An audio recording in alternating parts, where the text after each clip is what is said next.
Hi submarine friends. Well, I may be making a change to the submarine cooling system. So the way that it works right now is there's an electric pump that circulates water through a radiator to cool the air in the submarine itself.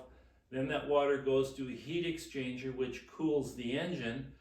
And then from there the water goes through the exhaust manifold, then through the exhaust pipe, and then out of the submarine.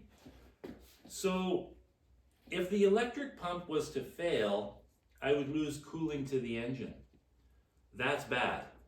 If I eliminated the heat exchanger and the electric fan or the electric pump quit, I would only lose cooling to the exhaust system, which is not the end of the world because the exhaust system will operate without water going through it. It'll just be hot. So worst case scenario, it's hot in there. That's not the end of the world. I can still limp home like that. The way to eliminate the heat exchanger would be with a keel cooler of some sort. So while I was in my other shop rooting around looking for some parts for this, I came across this hydraulic oil cooler. Now this thing is copper and it's all welded. It's like beautifully made. I can't believe it. There's over 20 feet of copper tube in this, 3/4 inch copper tube. And according to ChatGPT, I only need 16 feet of 3/4 inch copper tube to cool a 30 horsepower engine. And I don't think I have 30 horsepower. Maybe, but I'm not going to take 30 horsepower out of it anyways because I'm going to run it at a lower RPM. So the question now is, can I reduce the size of the lines going from the water pump out to this cooler?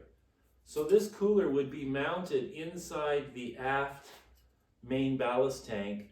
So the bottom half of the ballast tank always has cold water in it from the lake, and the top half is full of air when it's on the surface. So there's plenty of water to go around this thing. This thing can handle quite a bit of external water pressure as well, so I'm not worried about that. So my only concern with this whole idea, and it's just an idea right now, is if I can choke down the water pipes coming from the engine. So right now I have it hooked up to 1-inch fittings going through the heat exchanger, and this is 3/4 inch ID. So it's pretty darn close to what I have right now. So I think I'm going to give it a try. I'm going to do a little more research on it. But what this would mean is if the electric pump failed, the engine's going to be fine.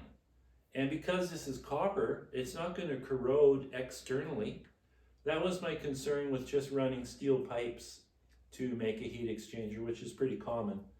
But those pipes could corrode and I could have a problem. Now here's the other thing. Let's say this thing failed. Well, even if it failed, it's not the end of the world because the engine would simply be circulating lake water. So it's a pretty safe system. The other question is, what kind of hoses do I run to this? If I run hydraulic hoses, then the hydraulic hoses can handle external pressure no problem. If I run a soft rubber hose, I would have to always shut off the valves that carry the water through the hull penetration, and so that those hoses don't collapse. So there's a few things to think about, but I really like this idea.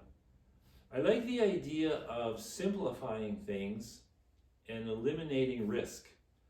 So again, if that pump fails, now I could carry a spare pump. It's not an expensive pump, so that's an option too. So I'm not going to just jump right into this and start making changes.